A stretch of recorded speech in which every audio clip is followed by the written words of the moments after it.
अधिकार, इसका मतलब ये होता है कि मैं कोई भी राजनीतिक दल, संगठन, छोटे छोटे संस्थाएं, विद्यालय बना करके हम लोग कहीं पर प्रचार प्रसारित कर सकते हैं, उसका अधिकार भी हमको वही संविधान देता है।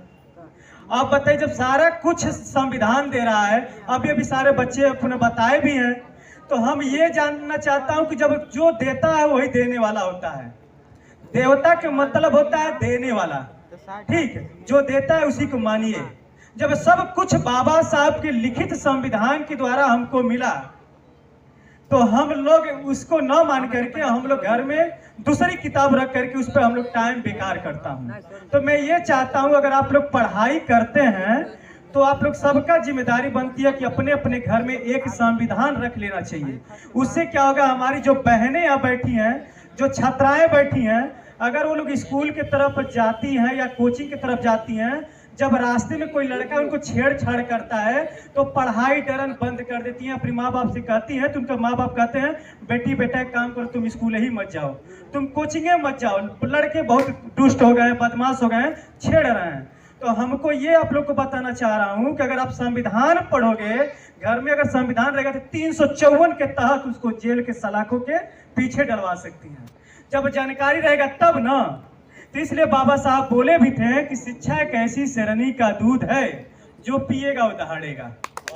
जब शिक्षा ही नहीं रहेगा तो दहाड़ेगा कहाँ से। मैं भी एक टीचर हूँ, मेरा भी एक कोचिंग सेंटर है, जो मैं 10वीं क्लास में था तभी से मैं पढ़ा रहा हूँ। मेरा भी कोचिंग का नाम मिशन कोचिंग सेंटर है, जो भाई के खाली सिर्फ आगे के नाम हट गया है।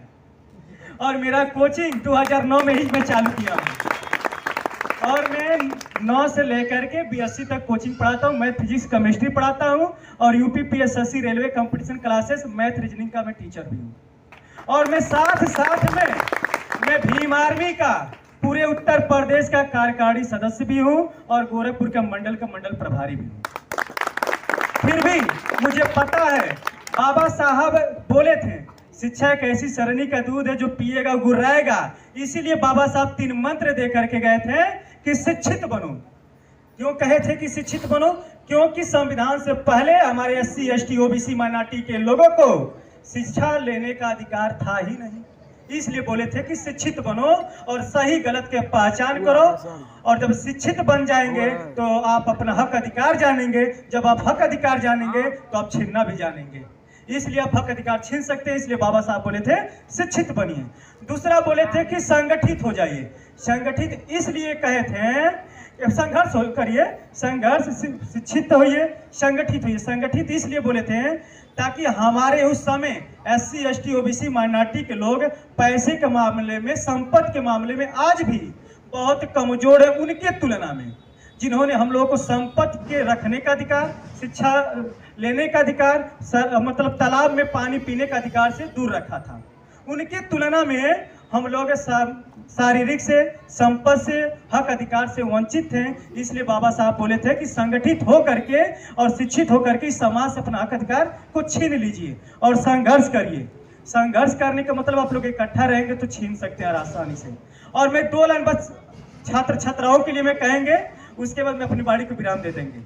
जैसे आप लोग को मैं बताना चाहता हूँ, इस भरी बोतल में और पानी आ सकता है क्या? नहीं ना। इसीलिए आपके भरी दिमाग में जो कचरे हैं उसको बाहर फेंक करके, और अपने सिलेबस का और अपने अच्छे महापुरुषों के, बारीक विचारधारों को अपने दिमाग में अगर भरेंगे तो ही आएगा। इसमें और पानी, भरी हुई बोतल में और पानी आ नहीं सकता है, इसको खाली करके ही दूसरा पानी में भर सकता हूँ। इसलिए मैं आप लोग को यही कहना चाहेंगे कि जो भी आपके दिमाग में कचरे उसको साइड करके अपनी पढ़ाई पर फोकस करिए, क्योंकि जब शिक्षा है तो समझिए दुनिया की हर ताकत आपके पास है। दूसरा, मैं आप लोग को ये कहना चाहूंगा कि कोई भी शिक्षक हो, चाहे छात्र छात्राएं हो, उनका एक लक्ष्य होना चाहिए। अगर लक्ष्य नहीं है तो आप कुछ कर नहीं पाएंगे। जैसे मैं छोटा एग्जाम्पल दे रहा हूँ, अगर इस बनवार पर नदी है क्या, 12 नगर बनवार पर जो भी है, नदी पर अगर नाव पे, मैं नौका जिसे बोला जाता है, अगर उस पर बैठा दूं और आपको ये ना पता हो कि आपको जाना कहाँ है और किस दिशा में जाना है, तो क्या आप पहुंच पाएंगे? कोई नहीं पहुंच पाएगा। तो आपको अगर ये पता हो कि मुझे पूरब दिशा में जाना है या पश्चिम दिशा में जाना है, 15 मिनट ले लेगा लेकिन पहुंचा देगा। पहुंचा देगा कि नहीं पहुंचा देगा? अगर आपका लक्ष्य नहीं होगा तो पहुंचा पाएगा? नहीं पहुंचा पाएगा। इसलिए आप लोग का लक्ष्य होना बहुत जरूरी है। मैं अब ज्यादा कुछ नहीं करते हुए मैं एक लाइन कहना चाहता हूँ, ना मैं दौलत पे गर्व करता हूँ, ना मैं शोहरत पे गर्व करता हूँ, दिया है बाबा साहब संविधान, इसलिए मैं अपने मेहनत पे गर्व करता हूँ, अपने मेहनत पे गर्व करता हूँ। इसी के साथ मैं अपनी वाणी को विराम देता हूँ। जय भीम, जय भारत। और इस कार्यक्रम को करने के लिए मैं छोटा सा मैं राशि देना चाहते 500 रुपये और इस आयोजक को, ताकि इस कार्यक्रम को ऐसे ही करते रहें और आगे बढ़ते रहें।